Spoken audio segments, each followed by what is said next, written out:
Night moves. People who ride public transportation at midnight are a tough breed to scare. But the man in black was doing the job admirably.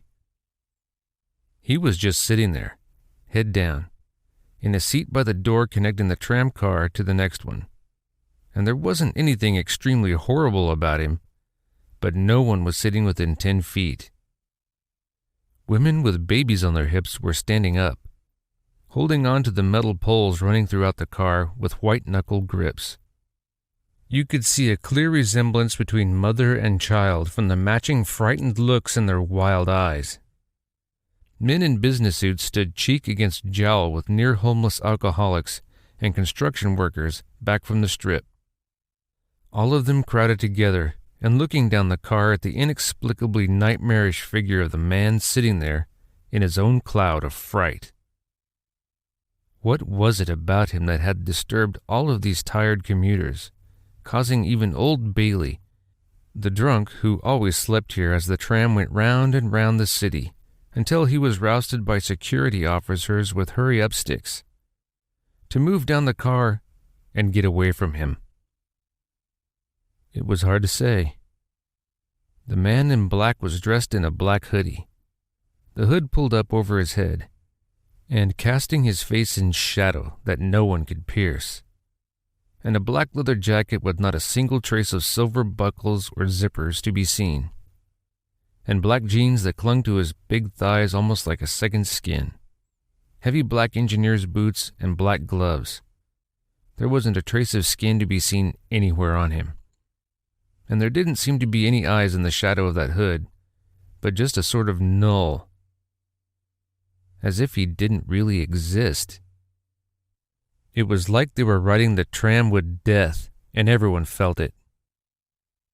"Mommy," a little girl said, tugging on the sleeve of her mother's expensive overcoat. "Are we almost back to the hotel yet?" "Almost, dear," the mother said, brushing a strand of the girl's golden hair back behind her ear. "Just a bit longer." She cast a nervous glance down to the end of the car then, her hazel eyes taking in the man in black as he sat there, motionless. And then she looked back to her husband, as that man sat next to her with her son sleeping on his lap. They were strangers in the city, and didn't realize that even though the museums and art exhibits stayed open until 9, and the restaurants didn't close until the city ordinances said they had to at 2:30, the drivers who serviced their hotel stopped making pickups at 10, and cab drivers were notoriously loath to take tourists anywhere. Therefore, they had bravely marched down the steps to the tram stop, dutifully ignoring the faint smell of urine pervading them. Bought tokens from the automatic machine that dispensed them, went through the turnstiles, and waited well away from the yellow line on the platform for their transportation to arrive. The mother had been reluctant, but there really was no other option. "And what did you expect?" the father had said as they stood on the platform, adjusting his son's sleeping weight in his arms. "Do you think that armed men with black and white striped shirts are going to be waiting for us in the car?" "No, of course not," the mother had said, and she really hadn't been expecting anything like that. But the city became a different place after dark, and much of the romance she had felt for it as they drifted down quaint streets full of quaint little shops evaporated when the sun went down. After dark, she remembered that she was from a very small town, and had grown up to live in a rather small city, and they were strangers here, and that they looked like they were very well off, and she herself was still a decent enough looking woman even after she had delivered 2 children. She had told herself to quit being silly and just follow her husband's lead, and then the tram pulled up to the platform with a screech and a hiss, the door slid open, and they got on, and there was the man in black. "We're the next stop, aren't we?" the mother asked, still stroking her little girl's hair. The father said, leaning forward in his seat to peer up at the route map above the opposite bench. "No, the hotel's at the Arcadia station. Still 2 stops to go." "Let's just get off at the next stop, all right?"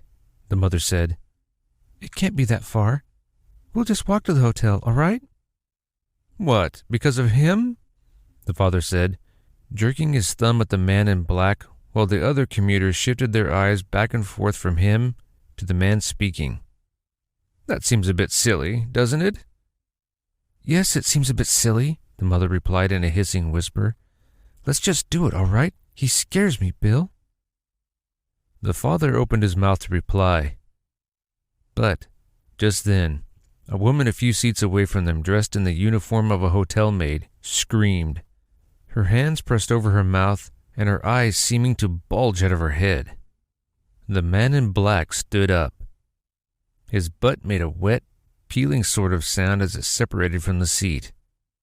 His entire body looked as if it was dripping, as if he was made out of wax that had been heated up. He regarded all of the frightened commuters clustered around the other end of the car with his head tilted quizzically.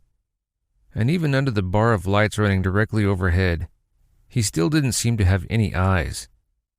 It was like the black hood was his head, and there was nothing else beyond it. The tram car rumbled on its track, the steady light wavering for a moment. Someone moaned, a deep, mournful sound.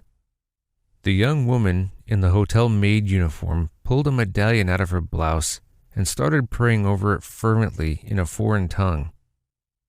The lights came back strong, filling the car with blue-tinged light, and the man in black was, in fact, dripping.